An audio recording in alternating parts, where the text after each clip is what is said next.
Watch the song.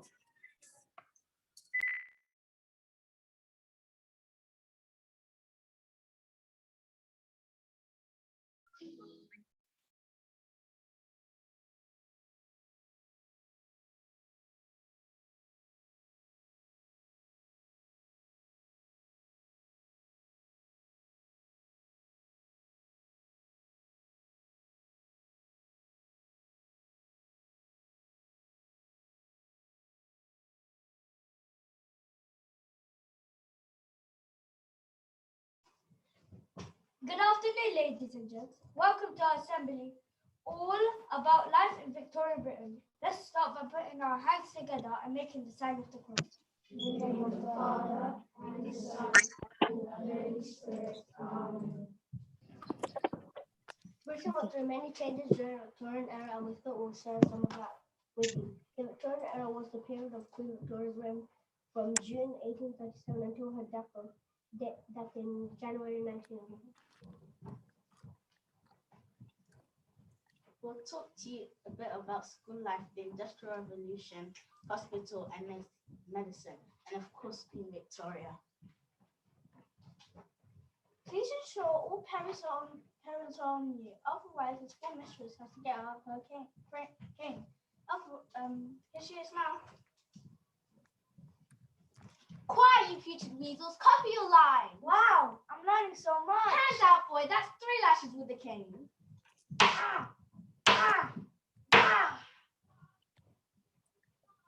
School wasn't the same back then.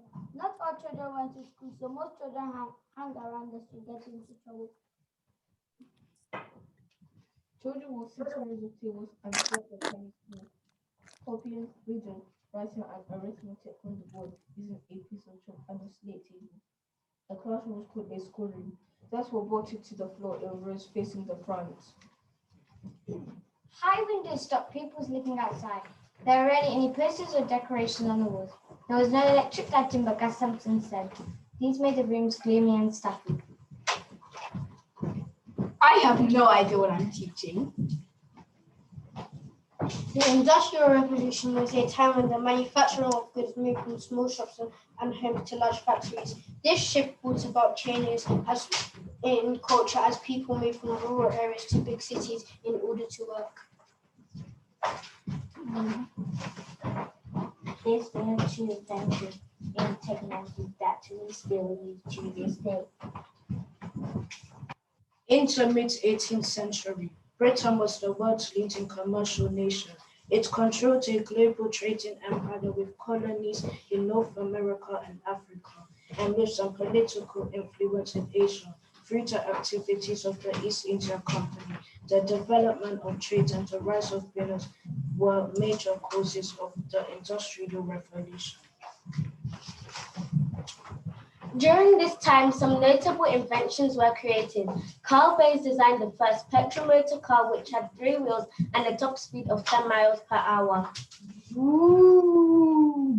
Beep, beep, get out the way! Alexander Graham Bell invented the telephone. Hello? Hello? This thing never works. And Louis Bagger created the first camera. This will be perfect for the gram. A certain Queen Victoria loved photography. Is this really me? Is it not a painting? Oh, how marvelous. Yes, Your Majesty, for the 100th time, it is called a photograph.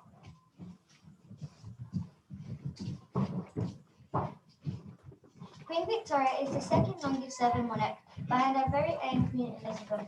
She was only 18 when she came to the throne. She had a lot to learn. Her reign had a rocky start.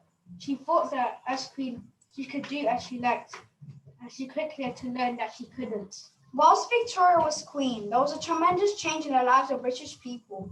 Britain became the most powerful country in the world, with the largest empire that had ever existed, ruling a quarter of the world's population.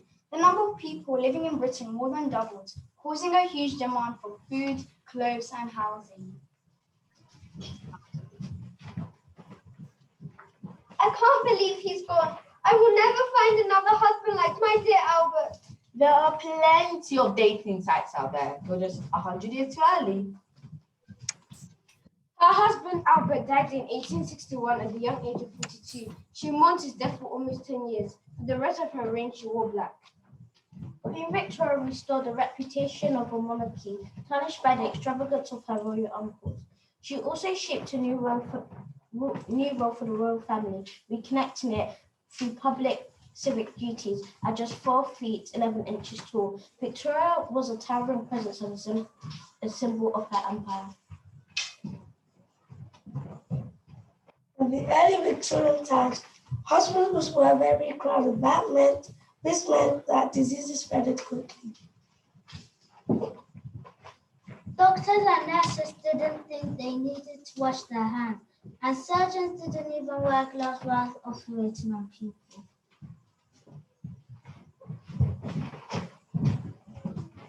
Excuse me, doctor. I badly cut my hand. I think it needs to be cleaned and treated. I don't be silly. A few herbs and a dirty cut should do the trick.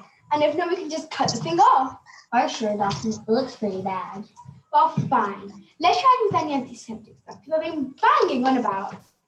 Wait, don't you need to put some gloves on first, doctor? Oh no, don't be silly. Here we go again. Ow.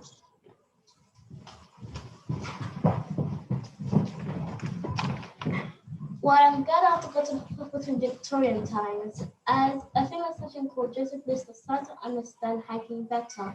He decided that surgeons should infect their gloves. It was during the Victorian times that the first X-rays taken too. Because of the poor hygiene and living conditions in Victorian Britain, many people caught diseases such as typhoid and smallpox. They were often fatal, and thousands of people died each year because of them.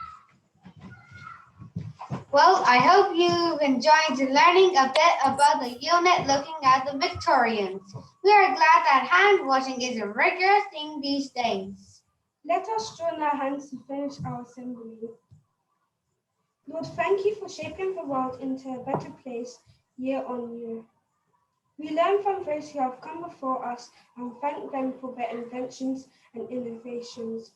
May we provide our future generations with significant advancements as we seek to make the world a better place and a more sustainable place. We opt for this in your name. No, thanks for listening. Over to you, Miss Doty.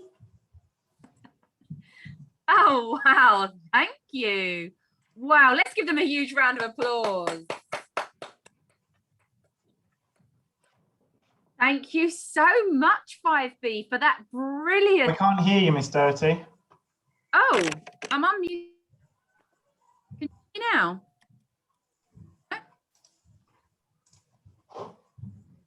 Is my mic not working? No, I still can't hear you.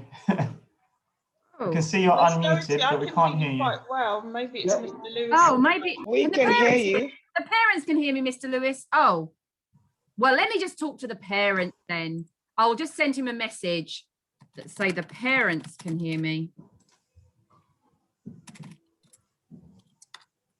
Well, I thought that was a fantastic assembly. I'm sure you did as well, parents. I will make sure I'll phone 5B in a moment and give them my praise. But thank you all for joining us. It was great to hear the year fives telling us about the Victorians, what they've been learning about in their history lessons. And yes, I'm also glad I'm not around in the Victorian times. And I'm also glad we wash our hands, as I'm sure you all are at the moment as well.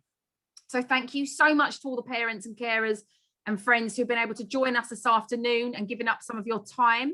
We really appreciate that. I know the children have worked really hard for that assembly. So we really do appreciate you coming along this afternoon. I know they like to have a lovely audience and they were very, very good and confident. So I'm glad you enjoyed it. Have a lovely afternoon, parents, and thank you once again. Bye-bye.